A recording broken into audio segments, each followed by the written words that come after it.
You don't look like a lawyer. Are you sure you're supposed to be here? You don't look like a lawyer, the white female security guard asked the black woman, standing before the courthouse door. Her name was Isabella Hayes, and she wore a navy blue dress pressed to perfection, the fabric catching the pale morning light like armor. Her heels clicked against the marble steps, steady, measured, calm. She had walked through storms before. This was just another one. Hazel, the security guard, didn't mean to say it with malice, not out loud at least, but her eyes said the rest.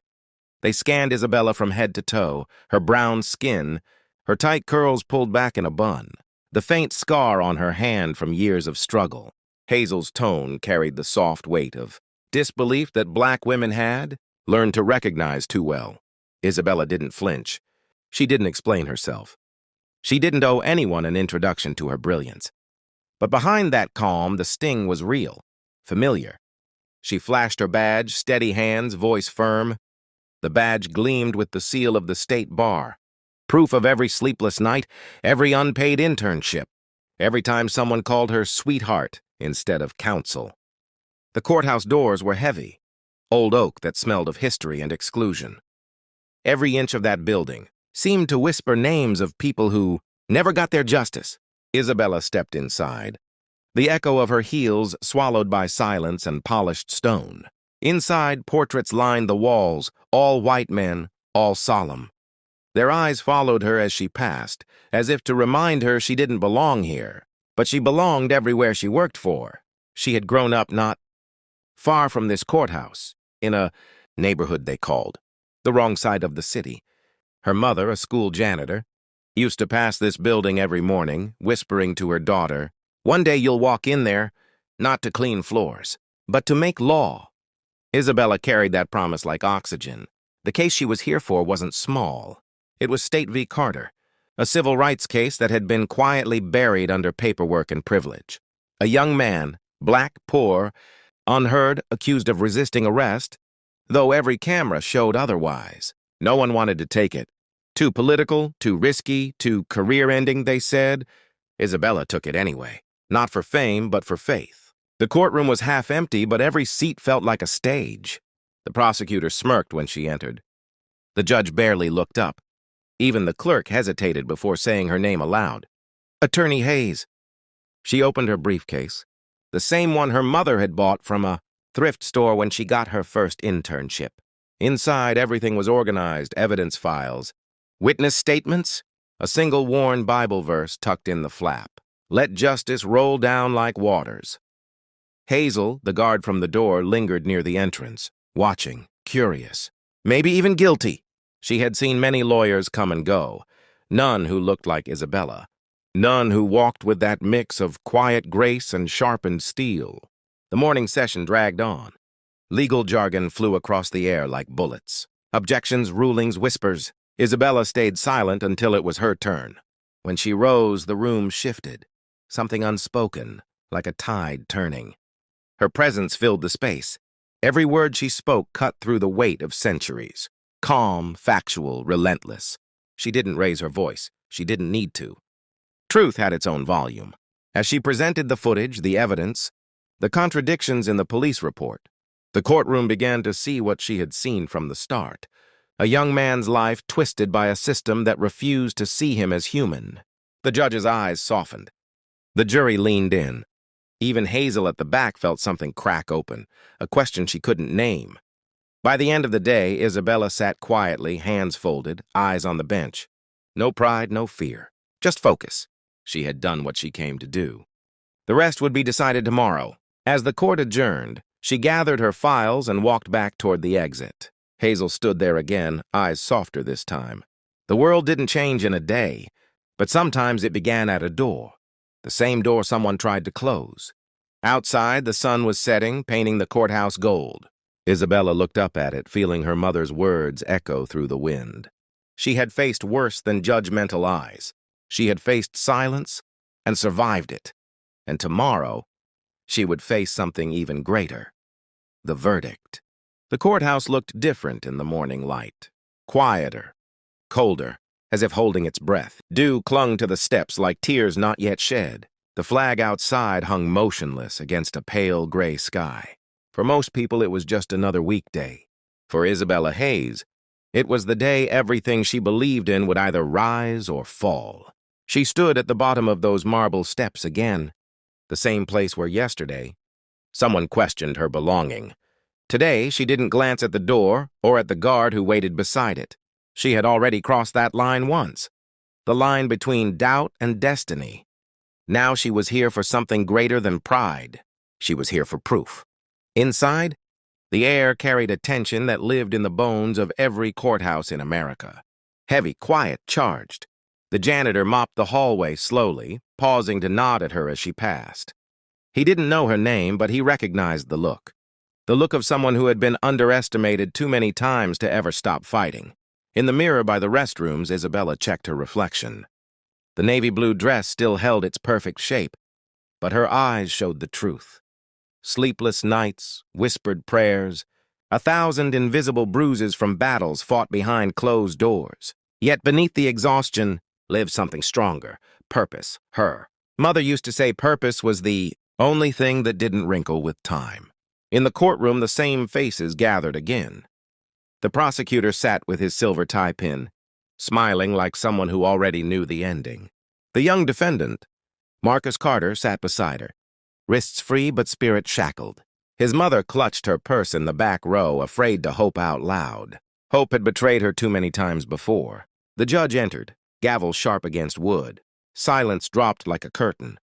The case that started as just another file number had grown into something bigger, something that whispered through the corridors of power, something that made even those with privilege uneasy.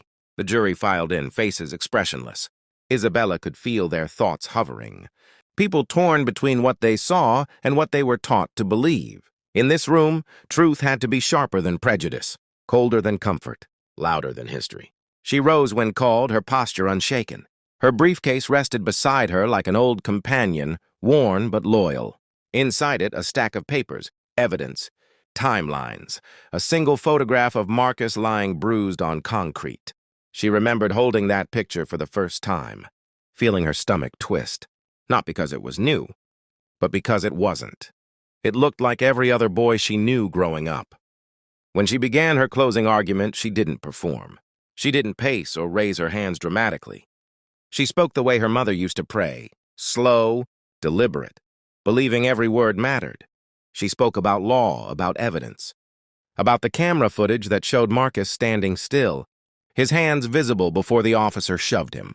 She spoke about how reports were rewritten, how words like resisting and threatening were used to rewrite black humanity into suspicion. She spoke not as a lawyer begging for mercy, but as a voice demanding recognition. Each sentence settled into the air like a weight. The jurors shifted. Even the prosecutor stopped smirking. The truth didn't shout, it unfolded. Hazel, the security guard, stood again at the back of the room. She hadn't meant to watch the trial, but something had pulled her there. Maybe guilt, maybe curiosity, maybe the quiet power of watching someone break a stereotype she once believed in. She looked at Isabella, realizing how blind her first impression had been. For the first time, Hazel saw not just a lawyer, but the storm that built her. As Isabella continued, her voice didn't waver. She painted a picture of the night. Marcus was arrested. A simple walk home turned into a nightmare. She reminded them that justice wasn't a favor to give, but a promise to keep. That the scales of justice weren't supposed to tilt depending on skin color. When she finished, the room was still. The judge nodded slowly, eyes heavy with thought. The prosecutor rose next, his words sharp but hollow. He tried to spin doubt where none belonged, tried to appeal to fear, but his words felt thinner now, stripped of their usual authority. Truth had already taken root. The jury left for deliberation. The room exhaled. The walls, once heavy with silence, now buzzed with quiet speculation. Marcus's mother closed her eyes, whispering under her breath. Hazel stood near the door, watching Isabella pack her files. Her hands steady despite everything. Hours passed. The world outside kept moving. People parking cars, children walking home from school, phones ringing. But inside that courtroom, time crawled. Every tick of the clock was a question. Would the world do the right thing this time? When the jury returned, everyone stood. The foreman, an older man with trembling hands, held the verdict slip like it burned. The judge unfolded it and read the words that would decide everything. The moment stretched into eternity. Then it broke. Marcus Carter, not guilty. For a heartbeat, no one moved. Then the sound came, gasps, cries, the soft collapse of relief. Marcus's mother wept quietly, holding her son's face in her hands. Hazel felt her own eyes sting, though she didn't know why. Maybe because she realized how small words like "you don't look like" sounded in the presence of justice. Isabella didn't smile, not yet. She stood still, the verdict echoing inside her chest like thunder. She thought of her mother mopping school floors, whispering about this very day. She thought of every time she was mistaken for an assistant, every time she was told to wait her turn, every locked door she kicked, open with patience and proof. When she finally looked up, she caught Hazel's eyes across the room. There was no apology, but there was understanding. And sometimes that was the beginning of change. As the courtroom emptied, reporters waited outside, shouting questions. Cameras flashed like lightning, but Isabella didn't stop to answer. She walked down the same marble steps she had climbed that morning, her heels echoing in the sunlight. Justice, for once, had looked exactly like her. Yet deep inside, she knew the story wasn't over. This victory was only one chapter in a much longer fight, one that stretched beyond courthouses and verdicts, into classrooms, offices, streets, and hearts. Tomorrow, there would be another Marcus, another Hazel, another door to push open. But tonight, she let herself breathe. She looked up at the sky, wide, endless, and finally, just a little bit fairer. Long before the courthouse, before the verdict, before the navy blue dress and the polished shoes, there was a girl standing at a cracked window, watching her mother leave for work before dawn. The sky was still dark, the world still quiet, except for the faint rattle of her mother's cleaning cart rolling down the narrow street. That sound was Isabella's first lullaby, the rhythm of survival. Her mother, Evelyn Hayes, worked as a janitor at a public school. Every morning, she would leave the house smelling of bleach and determination. Every night, she would return with sore hands and soft eyes, asking her daughter about school before sitting down to patch uniforms or iron shirts. She had no savings, no safety net, just faith. Faith that her daughter would build something, solid out of all the things life had tried to break.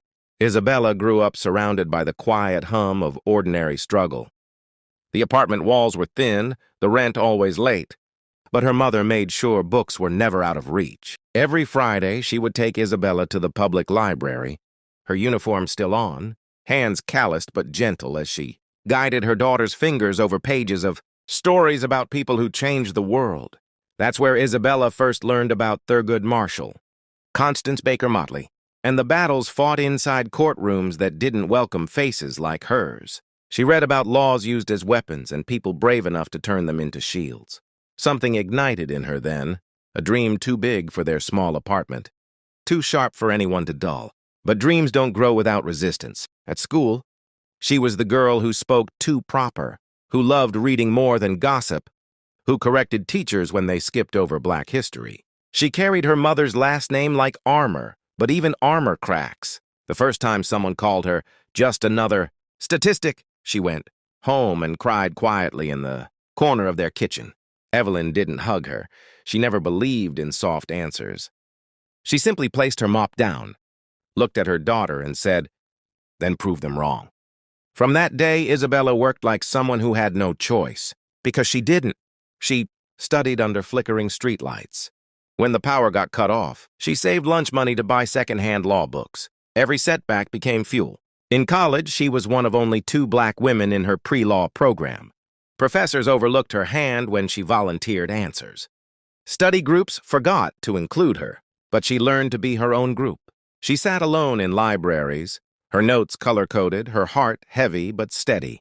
When scholarships fell through, she cleaned offices at night, remembering how her mother used to hum gospel songs while scrubbing floors. That hum became her mantra. Law school was harder still, not because of the work, but because of the silence. The silence of being invisible.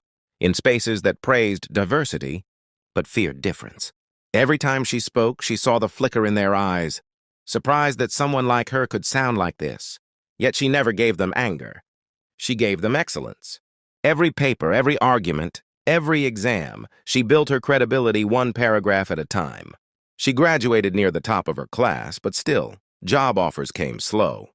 Firms that claimed to fight for justice found reasons to pass her over. Not the right fit. Better luck next year. She learned that merit didn't always open doors. Sometimes you had to knock them down politely. When one firm finally offered her a position, she took it. Not because it was her dream job, but because it was a foothold. She worked twice as long, spoke half as much, and listened to everything. And then came the case that changed everything. Marcus Carter's name crossed her desk on a quiet Monday morning. Another resisting arrest charge. Another file nobody wanted to touch. But when Isabella saw the photos, when she read the statements, when she watched the footage, something inside her cracked open. The bruises on that young man's face mirrored the same. Ones she saw on her cousin years ago. A cousin who never made it to trial. The story was too familiar. The injustice too ordinary. She took the case not because it was career-defining, but because it was personal. Every page reminded her of why she had chosen law in the first place. Not for status, not for recognition, but for redemption. For her mother, who once mopped the floors of a courthouse that wouldn't let her rest inside. For every name that disappeared into the system. For every door that told her she didn't belong. As the trial went on, the memories haunted her. Each cross-examination echoed the voices that doubted her as a girl. Each objection carried the weight of centuries of silenced truth. But through it all, she saw her mother's reflection in her mind. Standing tall, tired but unbroken. Evelyn didn't live to see that trial. She passed away the year before, the result of a heart too tired from years of labor. On her deathbed, she made Isabella promise one thing: never let them see you small. Those words lived in her like scripture. On the morning of the verdict, when fear tried to whisper otherwise, she clung to them. After the trial ended, Isabella visited her mother's grave before going home. The cemetery was quiet, grass damp from last night's rain. She knelt before the simple stone that read, Evelyn Hayes, loved beyond life. She placed a single white lily beside it, the same kind her mother used to keep by the kitchen window. She didn't speak. She didn't need to. The silence between them said enough. Her mother's dream had found form. Justice had spoken through her voice. For once, the world had listened. But victory was a strange feeling. It didn't taste sweet. It tasted solemn. She thought about all the cases that never saw the light of day, all the verdicts that never reached not guilty. She knew she couldn't stop here. The law wasn't a finish line. It was a battlefield. That night, back in her small apartment, Isabella sat at her desk staring at the verdict papers. The city lights glowed through the window, the hum of traffic like a restless lullaby. Her phone buzzed with messages. Congratulations, offers, interviews. But she ignored them. Instead, she opened a new file and wrote at the top, Hayes Justice Initiative. It wasn't just an idea, it was a promise, a nonprofit to defend those who couldn't afford voices like hers. It would take time, money, and every ounce of courage she had left. But it was her way of turning one verdict into many. Outside, the night stretched long and quiet. Somewhere in the distance, a police siren wailed, sharp, brief, haunting. Isabella listened, her hand still on the paper. She wasn't naive. She knew tomorrow would bring new battles, new doubts, new hazels at new doors. But she also knew something else. Once justice sees your face, it can't forget it. She turned off the light, leaving only the moon to illuminate her desk.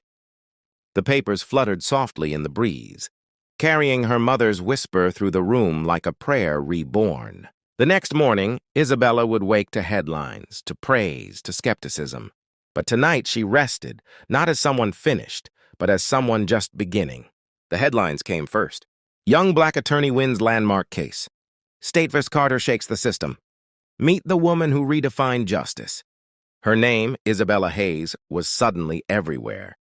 The photo they used was the same one the court photographer took after the verdict. Her standing outside the courthouse steps, navy blue dress pressed neat, eyes lifted toward the horizon. To the world, she looked victorious. To herself, she looked unfinished. Fame was never the goal. Applause didn't fix laws. Headlines faded. What stayed were the names, the hundreds of clients who would never trend, who didn't have camera footage or public sympathy, whose lives would still disappear into case numbers. Isabella knew she couldn't stop at one verdict. She had to build something bigger, something permanent. The Hayes Justice Initiative began in a borrowed office. 3 desks, flickering lights, secondhand furniture, and a single mission: defend the unseen. She used the settlement money from the Carter case to fund it, knowing it wouldn't last forever. But change never started with wealth. It started with will. She worked from sunrise to midnight, taking calls, reading letters from inmates, interviewing mothers who had lost sons to false charges. Her team was small: 2 interns and a retired legal clerk who believed in her cause. But word spread fast. Within months, her office overflowed with cases no one else wanted: eviction disputes, wrongful arrests, school suspensions, workplace discrimination. She listened to every story, her pen moving quickly, her heart heavier each time. The courthouse that once made her feel like an outsider now became her second home. Some guards still stared, some judges still doubted, but she didn't care. Every victory, no matter how small, was a piece of the world being rewritten. One morning, about 6 months after the Carter case, Isabella arrived early to the courthouse for a new hearing. It was raining, thin, steady, cold. She pulled her umbrella close, heels clicking across the slick pavement. When she reached the metal detector, she saw a familiar face standing by the entrance: Hazel, the same white female security guard who had once said, "You don't look like a lawyer." Her uniform was the same, but something about her had changed. Her posture softer, her eyes warmer, her badge polished, like she had begun to take pride in more than just routine. Hazel greeted her with a nod. Not out of duty, out of respect. She didn't speak, and Isabella didn't need her to. Sometimes silence was the sincerest apology. As Isabella passed through security, Hazel held the door open for her. The same door she had once stood in front of, the same threshold where doubt had once lingered. This time it felt different. The air wasn't heavy. The moment didn't sting. It healed. That morning's hearing was small, an eviction case for a single mother named Carla, fighting to keep her apartment after losing her job. Isabella represented her pro bono. The opposing lawyer was smooth, confident with the quiet arrogance of someone who thought the system would always lean his way, but Isabella had learned long ago that truth, once spoken with conviction, could cut through any courtroom.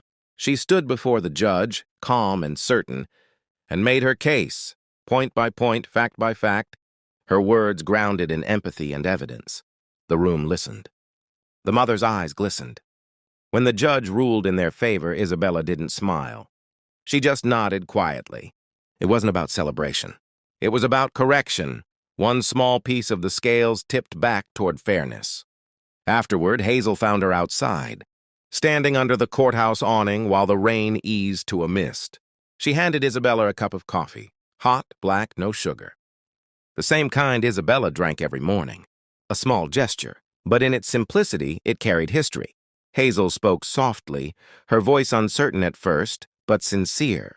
She told her she had watched the Carter trial, that it had changed the way she saw people and herself. She confessed she had gone home that night, sat at her kitchen table, and thought about all the times she might have judged someone by sight, by stereotype, by story unfinished. She said she was trying to do better, not just at her job, but in her life. Isabella listened, eyes steady, rain dripping from the courthouse steps. Forgiveness wasn't something she handed out easily, but this wasn't about forgiving a person. It was about freeing a moment. The moment that once defined her now no longer had power over her.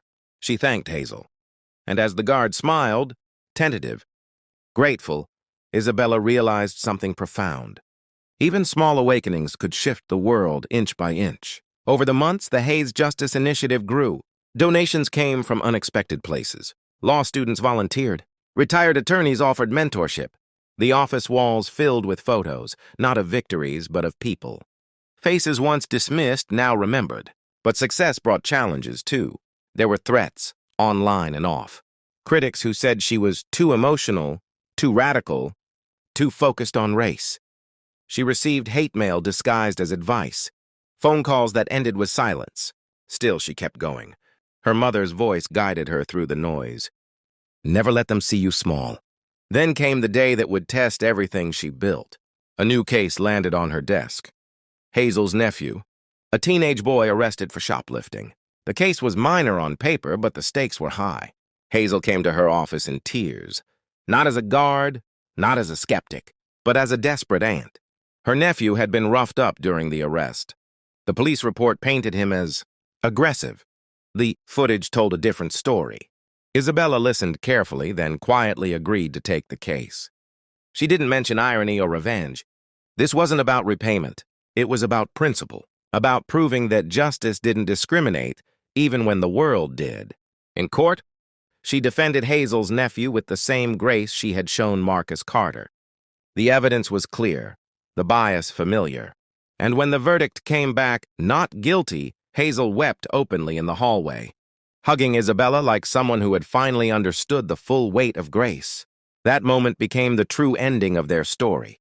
Not the confrontation at the door, not the verdict in the Carter case, but this embrace. Two women who once stood on opposite sides of perception, now standing together under the same roof of justice. Months later, a mural appeared on the wall outside the courthouse, painted by local artists, inspired by Isabella's work. It showed a black woman in a navy blue dress holding the scales of justice. Around her were words, "She belonged all along." Every morning, people passed that mural on their way to hearings, trials and testimonies. Some slowed down, some smiled, some whispered her name. But Isabella didn't seek those glances. She had already moved on to her next case, her next fight, her next promise. Because justice wasn't a moment, it was a movement. And she had become its face. The courthouse that once felt like a gatekeeper had become her ground, her pulpit, her proof. Even when the world doubted her, even when the system resisted her, Isabella Hayes walked through those doors every day, not to prove herself anymore, but to open them wider for whoever came next. And sometimes, just before stepping inside, she'd glance toward Hazel at the security desk. Hazel would nod. A small exchange, but a mighty one. Two women, changed by the same story, each reminding the other that transformation begins not with law, but with seeing. Justice, after all, doesn't wear a face until someone like her gives it one.